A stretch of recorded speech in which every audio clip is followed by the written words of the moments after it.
योगदान दिलं, बलिदान दिलं त्या सर्व महापुरुषांना आणि महानायकांना सर्वप्रथम मी विनम्र अभिवादन करतो व तुम्हा सगळ्यांना, सगळ्या भारतीयांना, आपल्या मौदा नगरवासियांना, मौदा तालुक्यातील लोकांना भारतीय संविधानाच्या खूप खूप शुभेच्छा. मित्रहो, मागच्या वर्षी भारत सरकारने आणि महाराष्ट्र सरकारने, भारताच्या सगळ्या राज्यातल्या सरकारांनी घर घर तिरंगा ह्या प्रकारचा कार्यक्रम राबवलेला होता. तर मला असं अपेक्षा होती की भारत सरकार आणि महाराष्ट्रातील सरकार पण घर घर संविधान ह्या प्रकारचा पण कार्यक्रम राबवेल, पण ती माझी अपेक्षा फोल ठरली. असो मित्रहो, आपण इंग्रजाच्या तावडीमधून 75 वर्ष झालेत तर आपण सुटलो आणि बाबासाहेबांच्या मेहनतीमुळं आम्ही सगळ्या भारतीयांनी हा संविधान स्वतः परत अंगीकृत केला आणि ह्या संविधानाच्या अनुसार आमच्या देशाचा कारभार करावा ह्या देशातील सरकारांनी, अशी आमची अपेक्षा. पण ह्या देशातील सरकारांनी, त्याच्या अगोदर मी तुम्हाला सांगू इच्छितो की बाबासाहेबांनी संविधानासाठी काय केलं. बाबासाहेबांनी संविधान निर्माण करण्यासाठी कोणकोणत्या हाल अपेक्षा सहन केल्या हा इतिहास. आणि मला वाटते का जवळपास आपण सगळेजण इतिहासामध्ये रमतो. आता बाबासाहेबांनी जे जे केलं त्यांचे खूप मोठे आपल्यावर उपकार आहेत सगळ्या भारतीयांवर, पण निवड आपण बाबासाहेबांचा जय जयकार करण्यात अर्थ नाही. मला असं वाटते बाबासाहेबांचा जय जयकार करत असताना आम्ही बाबासाहेबांचे लेकरं आता आम्ही काय करणार, हा संविधानाच्या संरक्षणासाठी, आमच्या संरक्षणासाठी हा आमच्यासमोर प्रश्न आहे. आणि तो प्रश्न मी तुम्हाला संबोधून करत आहोत. आम्हाला सगळ्यांना हा प्रश्न पडायला पाहिजे. संविधान लागू झाल्यापासून संविधानानं आम्हाला मोठ्या प्रमाणात हक्क अधिकार बहाल केलेत. तर त्या हक्क अधिकार ते आमचे राहिलेत का, आहेत का, आणि किती प्रमाणात अंमलबजावणी होत आहे याची आम्ही शहानिशा करायला पाहिजे. आम्ही याचा हिशोब घ्यायला पाहिजे. आम्ही असे गर्वाने सांगतो, अभिमानाने सांगतो की आम्ही स्वतंत्र भारताचे नागरिक आहोत, आम्हाला मोठ्या प्रमाणाचे हक्क अधिकार आहेत. तर त्याची किती प्रमाणात अंमलबजावणी होते, त्याचा किती आम्ही उपभोग घेतो आणि ते आमचे हक्क अधिकार आमच्या समाजातल्या लोकांना किती प्रमाणात माहीत आहेत याची आम्ही चौकशी करायला पाहिजे. मित्रांनो, आम्हाला भारतीय संविधानानं एक असा मूलभूत असा अधिकार दिला, जगण्याचा अधिकार. आता तुमच्यासमोर प्रश्न पडला असेल, भारतीय संविधान नव्हता तेव्हा आम्ही जगत नव्हतो का, तर नक्कीच जगत होतो. पण आम्हाला भारतीय संविधानाने स्वाभिमानानं जगण्याचा अधिकार दिला, सन्मानानं जगण्याचा अधिकार दिला. अगोदर आमचे लोक जनावरासारखे जीवन जगत होते. इव्हन जनावरापेक्षा पण आमच्या लोकांचं जीवन जगणं कठीण होतं. तर आमच्या भारतीय संविधानानं आम्हाला मान सन्मान आणि स्वाभिमानानं जीवन जगण्याचा अधिकार दिलेला आहे. तर हा आमचा मान सन्मान आणि स्वाभिमानानं जीवन जगण्याचा अधिकार राहिला आहे का, हा प्रश्न आहे माझा तुम्हाला. जर काही लोकांचा जर याचा प्रश्न असेल किंवा उत्तर असेल की नाही आम्ही मान सन्मान स्वाभिमानानं जगत आहोत, तर आमचे शेतकरी का बरं आत्महत्या करत आहेत, असा प्रश्न पडायला पाहिजे आम्हाला. गुलाम भारतात इंग्रज राजवटीने आमचे शेतकरी आत्महत्या करत नव्हते, पण स्वतंत्र भारतात आम्ही शेतकरी आत्महत्या करत आहेत. मग हा स्वातंत्र्य कोणाचा, असा प्रश्न पडायला पाहिजे आम्हाला. आम्ही जर खरंच स्वतंत्र आहोत तर आमचे शेतकरी का बरं आत्महत्या करत आहेत, आणि त्या शेतकऱ्यांसाठी ह्या देशातली सरकार काय करत आहे. 5-6 हजार रुपये वर्षाचे भीक देण्याचा कार्यक्रम, लुटत किती आहेत याचा आम्ही हिशोब करायला पाहिजे. मी तुम्हाला गोळगोळ बोलणार नाही. जे मला प्रश्न पडतात ते प्रश्न ते तुमच्यासमोर मांडण्याचा प्रयत्न करतो. आमचा आजचा तरुण वर्ग पानठेल्यावर बसते खर्रा उठत, खाली पिली आहे आणि चुकीच्या कामी लागले आहे. आपल्या मौदा तालुक्यामध्ये मोठ्या प्रमाणात अवैध धंदे चालतात, रेतीचे, सट्ट्याचे, अनेक चुकीचे मार्गाने आपले तरुण वर्ग लागलेला आहे. का बरं लागला आहे, हा सगळा तरुण वर्ग, सुशिक्षित तरुण वर्ग पूर्ण बेरोजगार आहे. का बरं बेरोजगार आहे, ह्या देशातल्या सरकारने 91-92 मध्ये खाजगीकरण, जागतिकीकरण, उदारीकरणाच्या धोरणामुळं सगळ्या सरकारी कंपन्या विकून टाकायच्या ह्या प्रकारचा कायदा ह्या देशाच्या सरकारने घेतला. आणि त्या सरकारने 91-92 मध्ये जो घेतलेला जो निर्णय आहे, ह्या देशातली आजपर्यंत सरकार त्याची मोठ्या प्रमाणात अंमलबजावणी करत आहे. त्याच्यामुळं आमच्या ज्या सरकारी कंपन्या आहेत भारत सरकारच्या, म्हणजे आमच्या भारतीय लोकांच्या, त्या विकल्यात. त्या विकल्यामुळं आमच्या लोकांना नोकऱ्या नाहीत, आणि नोकऱ्या नाहीत तर छोकरी नाही, हा प्रश्न आमच्या समोर आहे. खाली पिली पोराले कोणता बाप आपली मुलगी देणार आहे? आपल्या मौद्याला सर NTPC सारखी सरकारी कंपनी आहे, तिच्या प्रमाणात खाजगीकरणामुळं ठेकेदारीपणा करण्यामुळं आमच्या मुलांना 12-12 घंटे काम करावं लागते. आणि काय म्हणते भारताचं संविधान? मान सन्मान आणि स्वाभिमान जगण्याचा अधिकार मिळाला पाहिजे आमच्या भारतीय लोकांना. तर मला सांगा, 12 घंटे जो व्यक्ती काम करतो त्याच्या आजूबाजूला काय सुरू आहे, समाजात काय सुरू आहे, त्याला याची जाण नसते. म्हणजे जनावराचं जगणं त्याचा जगणं एक सारखं झालंय. जनावर ज्या प्रकारे सकाळी उठून रानामध्ये जाते, चोरून येते आणि संध्याकाळी झोपते, तसाच आमच्या लोकांचा झालेला आहे. आणि काय होऊन राहिलं आहे, 10-12 आम्हाला काम करावं लागत आहे. हा गुलामीचा जीवन जगणे आहे की नाही आहे? एवढं परिस्थिती आमच्या समोर वाईट आलेली आहे, तरी पण आम्ही पेटून उठत नाही. आम्ही या देशातल्या सरकारांना, आमच्या प्रतिनिधींना आम्ही प्रश्न विचारत नाही. आणि आमचे प्रतिनिधी एवढे नालायक आहेत SC ST OBCचे, आणि ते तुम्हाला पण माहित आहे. तर आमचा जीवन जगण्याचा अधिकार संपूर्ण राहिला आहे. आम्हाला आरक्षण आहे SC ST OBCच्या लोकांना. तर आम्हाला आरक्षण कुठं आहे? सरकारी नोकऱ्यामध्ये. सरकारी नोकऱ्यामध्ये आम्हाला आरक्षण आहे ना. मग मला सांगा, सरकारी कंपन्यात जर विकल्यात, रेल्वे विकली, आरक्षण आहे का आपल्या तिथं प्रायव्हेटमध्ये? मग आमचं आरक्षण पण संपला. भारतीय संविधानानं आम्हाला दिलेला जो आरक्षण आहे तो संपला का नाही संपला? म्हणजे ह्या देशातले सरकार काय करत आहे? मी आताच्या सरकारबद्दल बोलत नाही, स्वतंत्र भारतापासून तर आतापर्यंत सगळ्या सरकारबद्दल बोलतो. मग आमचा आरक्षणाचा अधिकार राहिला का? सरकार काय करून राहिली? आमच्या विरोधात बरोबर काम करून राहिली.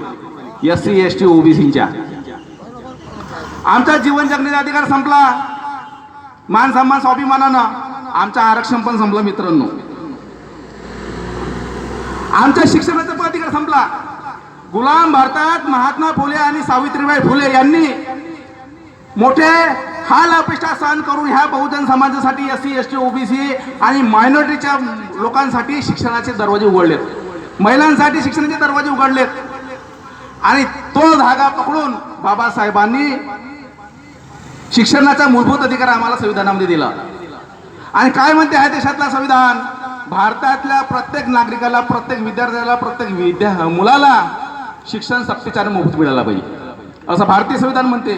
आणि ह्या संविधानानुसार हा देश चालायला पाहिजे, असं संविधान निर्मात्यांची अपेक्षा आणि माझी पण त्याची अपेक्षा, मला वाटते तुमची पण त्याची अपेक्षा असली पाहिजे. तर काय ह्या देशातली सरकार, ह्या राज्यातली सरकार आम्हाला फुकट आणि मोफत शिक्षण देत आहे का? जर तुमचा प्रश्न हो असेल तर मग ह्या जेवढ्या खाजगी शाळा आहेत ह्या सरकारी शाळा आहेत का? आम्हाला विकत शिक्षण घ्यावं लागत आहे. आणि सरकारी शाळा आहे तिथं खिचडी खावाला प्रोग्राम आहे. काय म्हणतात हे आम्हाला? खिचडी खाल्ल्याने पौष्टिक आहार म्हणजे शरीर चांगला राहते. मग अंबानी अदिनीचे पोराला पाहिजे का पौष्टिक आहार? आमच्याच पोराला पाहिजे पौष्टिक आहार? आमच्या पोरं काय शिकतात तिथं सरकारी शाळेमध्ये? फक्त खिचडी खावाला प्रोग्राम आहे. आणि मास्तरांना हा सर्वे तो सर्वे जनतेचा विषय, म्हणजे इतर कामाला लावून दिला. मास्तराचा जो काम आहे शिक्षण शिकवायला पाहिजे, मास्तर तो काम नाही करत आहे, तो इतर कामं करत आहे. ह्या प्रकारची समस्या आमच्या समोर आहे. म्हणजे शेतकऱ्याचा असेल, मजुराचा असेल, गरीबाचा पोरगा असेल, तो आज शिक्षण शिकू शकत नाही. ज्यांच्याकडे पैसा असेल तो शिक्षण शिकत आहे. पण भारताच्या संविधानानं आम्हाला जो शिक्षणाचा अधिकार दिलेला आहे, भारताच्या संविधानानं आम्हाला जो अधिकार दिला शिक्षणाचा, तो आमचा अधिकार कुठं राहिला? हा तर ज्यांच्याकडे पैसा आहे, भांडवलदाराचा अधिकार झाला तो शिक्षणाचा. आम्ही आमच्या प्रतिनिधीला प्रश्न विचारायला नाही पाहिजे का?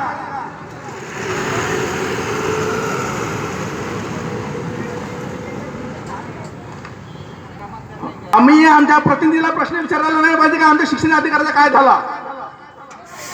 आणि ह्या आमचे प्रतिनिधी काय करून आले विधान कायदे मंडळात आणि विधिमंडळात? याचा आम्ही प्रश्न विचारायला पाहिजे आमच्या लोकांना. आम्हाला भारतीय समाजानं वोटाचा अधिकार दिला आहे. अगोदर काय होत होतं? मोर्चे आंदोलन झाले तर सरकार प्रेशरमध्ये येत होते. आता लाखो आणि करोडोचे त्यांनी मोर्चे आणि आंदोलन होतात, सरकार बिलकुल प्रेशरमध्ये येत नाही. का बरं येत नाहीत?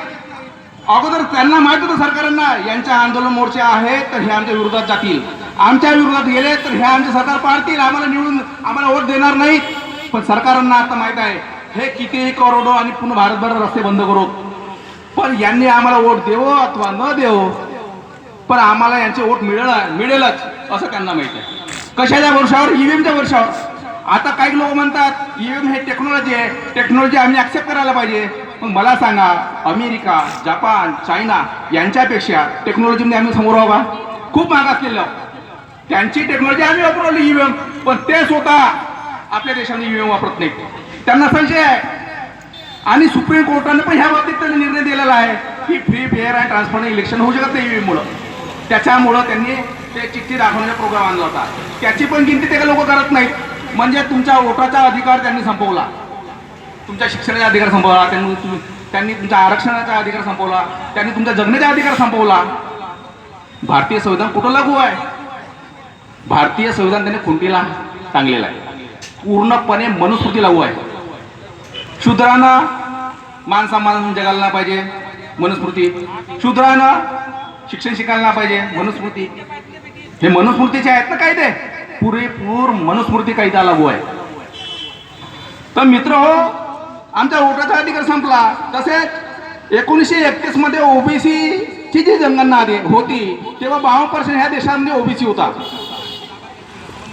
41 झाला, इंग्रजाचा राज्य आमच्या देशावर होता, त्याच्या द्वितीय महायुद्ध सुरू होता, त्याच्यामुळे जनगणना होऊ शकली नाही. आणि 51 ते आतापर्यंत 2023 सुरू आहे, आजपर्यंत आमच्या देशामध्ये ओबीसीची जनगणना नाही. ह्या देशामध्ये कुत्र्याची, वाघाची, ढोरांची यांची जनगणना होते. ह्या देशामध्ये छक्क्याची भी जनगणना होते. यहाँ पे छक्कों भी हिजड़ों की गिनती होते पर पिछड़ों की गिनती नहीं होती. अशी ही समस्या आमच्या समोर आहे. तर मी आपल्या ओबीसी बांधवांना सांगू इच्छितो, जो व्यक्ति म्हणते कि मैं पिछड़ा हूँ, अरे तू पिछड़ा है तो हमारी पिछड़ों की गिनती क्यों नहीं करता? तू हलफनामा क्यों लिख के देता है सुप्रीम कोर्ट में? हम पिछड़ों की गिनती नहीं करेंगे, आम्ही ओबीसी जनगणना करणार नाही, असे आमचे साहेब दिल्लीमध्ये बसलेले हे लिहून देतात की आम्ही ओबीसी जनगणना करणार नाही. मागा ओबीसीची अधिकार काय जागर यात्रा आली होती आपल्या मौद्याला. काय आहे ओबीसीची जागर यात्रा? यांना खरं जर ओबीसीची जागर करायचा असेल, यांनी संसदेमध्ये जाऊन ठराव घ्यावा, निर्णय घ्यावा, कायदा घ्यावा आणि ओबीसी जनगणना करावा. असं नाही करायला पाहिजे का? हे लोकांमध्ये येतात, तमाशा दाखवतात. आपल्या संविधान चौकामध्ये येतात, ओबीसीला त्यांचा हक्क अधिकार मिळाला पाहिजे. आपले वेगवेगळ्या पक्षातले आमदार येतात तिथं आणि हे नाटकं करतात ना. आमचे लोक भोले शंकर, भोळे बाबळे लोक आमचे नाही. साहेब आले होते संविधान चौकात, ओबीसीच्या विषयावर चांगला तळमळीने आवाज उठवला. अरे तुम्हाला निवडून दिला आम्ही ना सभागृहामध्ये बोंबला ना, रस्त्यावर बोंबलाले आम्ही आहोत. हे संसदेत आणि विधिमंडळात न बोंबलता रस्त्यावर बोंबलतात. आम्ही याला संसदेत आणि विधिमंडळात बोंबलण्यासाठी पाठवलं, तिथं हा चूप राहतो आणि रस्त्यावर येऊन बोंबलतो. म्हणजे किती नाटक करताय? हे नाटक आम्ही याची ओळखायला पाहिजे. म्हणजे हे आम्हाला चुत्या बनवत आहेत, मूर्खा बनवत आहेत. आणि जेव्हा आता येतील इलेक्शनच्या वेळेस वोटिंग आल्या तेव्हा त्यांना आम्ही प्रश्न विचारायला पाहिजे का साहेब तुम्ही संविधान चौकात नागपूरला बोंबलो होते का ओबीसीचा विषय असा झाला पाहिजे, ओबीसी जनगणना, ओबीसीला संघ आरक्षण मिळायला पाहिजे.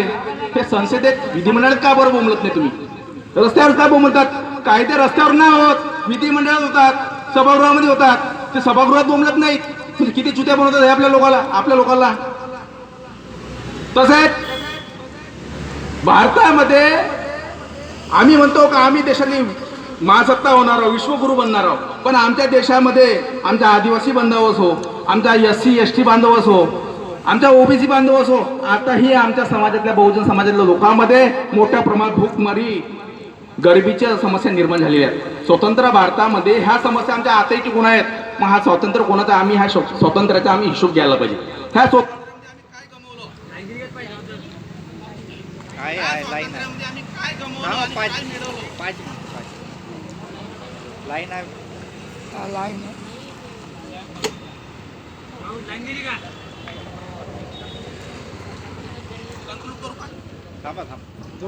तर मित्र हो, भारत स्वतंत्र झाला, 75 वर्ष झाले आणि या देशाने संविधान लागू आहे. मान सन्मान स्वाभिमान जगण्याचा अधिकार आम्हाला ह्या देशाच्या संविधानाने दिलेला आहे. पण आमचे लोक, बहुजन समाजातले SC ST OBC आणि मायनॉरिटी समाजातले लोक आताही मोठ्या प्रमाणात गरिबी आणि भूकमरीने जगत आहेत. कुपोषणामुळं मेळघाटसारख्या प्रदेशामध्ये, गडचिरोलीसारख्या प्रदेशामध्ये आमचे बांधव आताही मरून राहिलेत. 2 वेळचं खायला अन्न नाही. आणि आम्ही बाता मारतो विश्वगुरू होण्याचा. तर ह्या जो खोटारडा विश्वगुरू आहे याचा आम्ही चिरफार करायला पाहिजे. हे जे खोटारडे बोलणे आहेत, खोटं बोला आणि रेटून बोला, निवड यांच्या बोलण्यामध्ये विश्वगुरू आहे पण करण्यामध्ये विश्वगुरू बिलकुल नाही.